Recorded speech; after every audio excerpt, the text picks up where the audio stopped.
Chapter motion हम कर रहे थे लॉन्ग आंसर टाइप क्वेश्चंस और क्वेश्चन नंबर 37 तक हम कंप्लीट कर चुके हैं लास्ट वीडियो में। अब है 38 क्वेश्चन पे। 38 question A part, what is meant by the term acceleration, state the SI unit of acceleration. Acceleration जैसे कि हम जानते हैं एक्सेलरेशन क्या है, change in velocity with respect to time.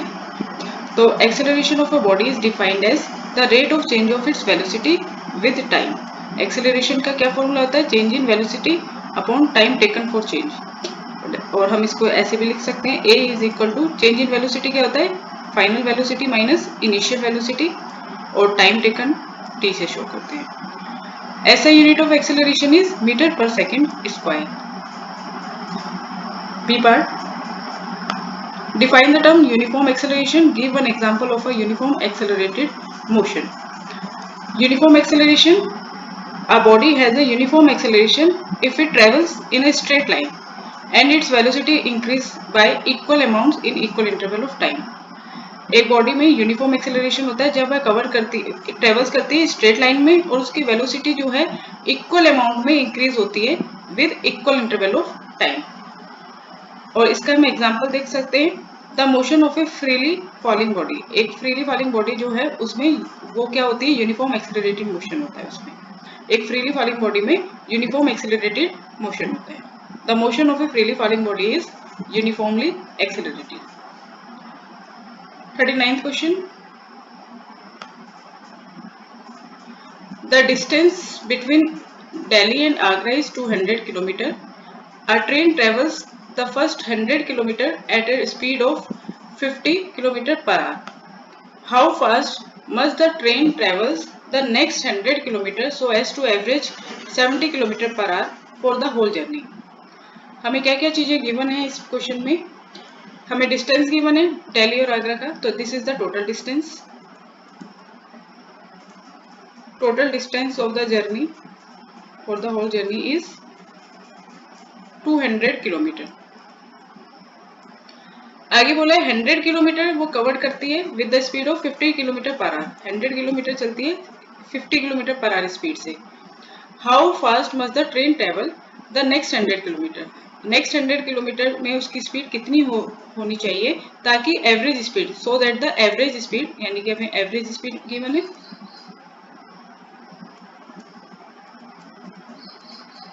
Average speed is 70 kilometre per hour for the whole journey, ताकि average speed जो निकले पूरी जर्नी के लिए वो 70 किलोमीटर पर आवर आए। तो टोटल डिस्टेंस और एवरेज स्पीड हमें गिवन है। अब हम लेते हैं फर्स्ट 100 किलोमीटर। टोटल डिस्टेंस 200 में से फर्स्ट 100 किलोमीटर जो है उसमें स्पीड है 50 किलोमीटर पर आवर। तो इसका हम टाइम कैलकुलेट कर सकते हैं, T1, इस केस फर्स्ट केस में हमने T1 निकाल लिया। Time distance upon speed, 100 kilometre upon 50 kilometre per our कितना हो गया, 2 आवर्स। यानी कि फर्स्ट जर्नी 100 किलोमीटर में उसको टाइम लगा 2 आवर्स। अब 100 किलोमीटर के बाद सेकंड में कितना डिस्टेंस बचा, 100 ही बचेगा। 200 माइनस 100 किलोमीटर हमें गिवन भी है नेक्स्ट 100 किलोमीटर। स्पीड हमें फाइंड करनी है तो हमने स्पीड ले ली x किलोमीटर पर आवर। तो टाइम, इस केस में टाइम क्या निकलेगा, इस केस के टाइम को हमने t2 से डिनोट कर दिया, distance upon speed 100 upon x hours. हमारे पास जो फॉर्मूला होता है एवरेज स्पीड का वो होता है total distance upon total time taken. तो हमारे पास टोटल डिस्टेंस हमें गिवन है, हम फाइंड करते हैं total time.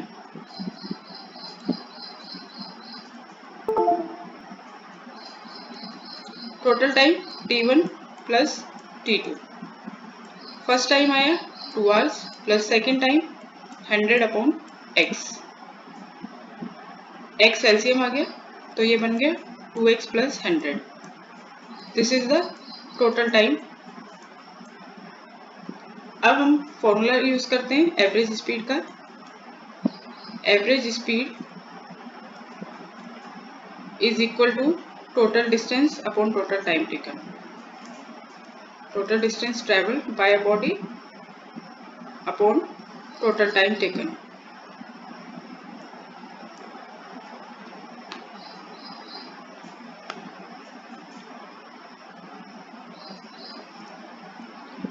Average speed given है हमें 70 kilometre per hour, total distance 200 kilometre और total time divided by 2x plus 100 upon x। इसको हमने सॉल्व किया। 200 के डिवीजन में है ये वाली चीज, ये वाला फ्रैक्शन पूरा डिवीजन में है, तो मल्टीप्लाई करके x ऊपर आ जाएगा और 2x प्लस 100 नीचे डिनोमिनेटर में। अब हम कर देते हैं क्रॉस मल्टीप्लाई लीनियर इक्वेशन बनाने के लिए।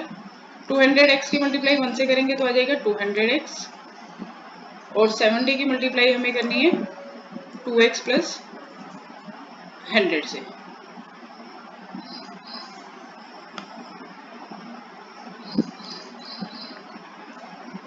तो 200x is equal to 140x plus 7000। 140 इधर आ जाएगा, माइनस का हो जाएगा, RHS LHS में आके 200x माइनस 140x कितने बचेंगे 60x। 60x is equal to 7000 and x is equal to 7000 upon 60। 0 से 0 कट कर दी, आगे हमने इसे चलाया, 6 1 जा 6, अगेन 6 1 जा 6,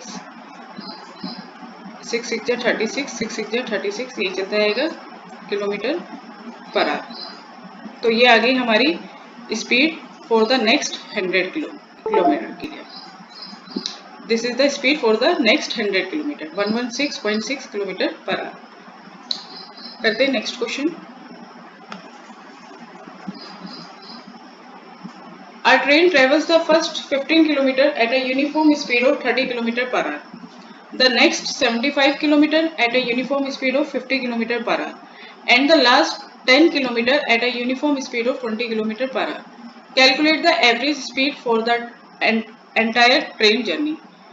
हमें एवरेज स्पीड फाइंड करनी है। एवरेज स्पीड जैसे कि अभी हमने करी थी, total distance upon total time taken.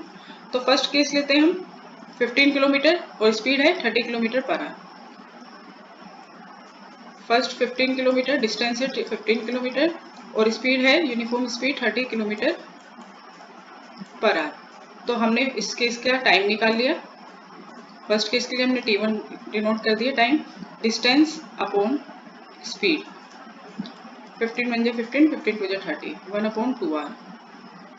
Next distance 75 kilometre, uniform speed 50 kilometre per hour. Distance लिखा 75 किलोमीटर, यूनिफॉर्म स्पीड है 50 किलोमीटर पर आवर। इस केस के लिए भी हमने टाइम निकाल लिया। इस केस सेकंड केस को हमने t2 से डिनोट किया टाइम को। 75 अपॉन 50, 25 से कट किया, 25 3 जा 25 2 जा 3 अपॉन 2 आवर। लास्ट डिस्टेंस है 10 किलोमीटर, स्पीड है 20 किलोमीटर पर आवर। तो इस केस का टाइम आ गया distance upon speed 1 upon 2 hour. अब हम फाइंड करेंगे total distance. Total distance for the whole journey 15 kilometre plus 75 kilometre plus 10 kilometre, this is equal to 100 kilometre. तीनों डिस्टेंस को हमने प्लस कर दिया। अब हम निकालेंगे total time taken for the whole journey. t1 plus t2 plus t3, तीनों time को हमने ऐड कर दिया। 1 upon 2 plus 3 upon 2 plus 1 upon 2, 5 upon 2 hours. ये आ गया हमारे पास टोटल टाइम। हमें फाइंड करनी है एवरेज स्पीड। अब हम यूज करेंगे एवरेज स्पीड का formula. Average speed is equal to total distance upon total time. Total distance हमने लिखा 100 kilometre divided by total time 5 upon 2। तो 100 को हमें डिवाइड करना है 5/2 से, इस वाली फ्रैक्शन से, तो इसका हमने रेसिप्रोकल कर दिया 2/5, 5 2 जा, यहाँ पे आगे 20, 20 2 जा 40, तो average speed I 40 kilometre per our. अब करते हैं next question.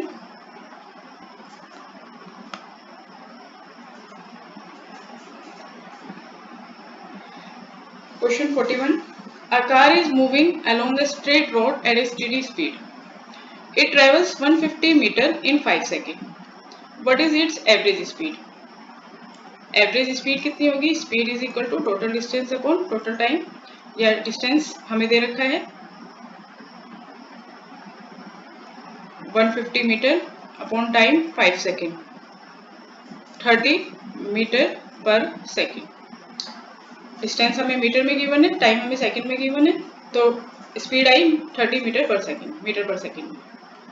B part, how far does it travel in 1 second.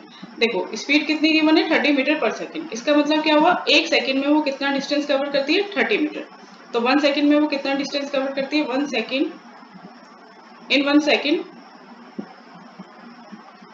It travels 30 metre, ये लिख सकते हैं।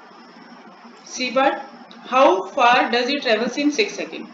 एक सेकेंड में अगर वो 30 मीटर चलती है तो 6 सेकेंड में कितना चलेगी, यूनिटरी मेथड जैसे कि आपने पढ़े होंगे छोटी क्लासेस में, तो हम क्या करेंगे 1 सेकेंड में 30, तो 6 सेकेंड में 30 इंटू 6 180 मीटर, 6 सेकेंड में वो कवर करेगी 180 मीटर। डी पार्ट में, how long does it travel to take how long does it take to travel 240 metre. 240 metre travels करने के लिए उसे कितना टाइम लगेगा। डिस्टेंस और टाइम का जो रिलेशन होता है वो डायरेक्ट रिलेशन होता है, यानी दे आर डायरेक्टली प्रोपोर्शनल। तो हम चाहे तो ये टेबल बना के भी कर सकते हैं, मैंने आपको 8th क्लास में डायरेक्ट और इनडायरेक्ट वेरिएशन समझाया था, उसमें बताया था। यहाँ पे हमने लिखा डिस्टेंस और यहाँ पे लिखा टाइम। डिस्टेंस और टाइम डायरेक्टली प्रोपोर्शनल होते हैं। तो डिस्टेंस 30 किलोमीटर वो कवर करती है 1 सेकेंड में, तो 240 किलोमीटर वो कितनी देर में कवर करेगी, हमने ले लिया टी में, ठीक है। तो ये क्या होंगे आपस में डायरेक्टली प्रोपोर्शनल है।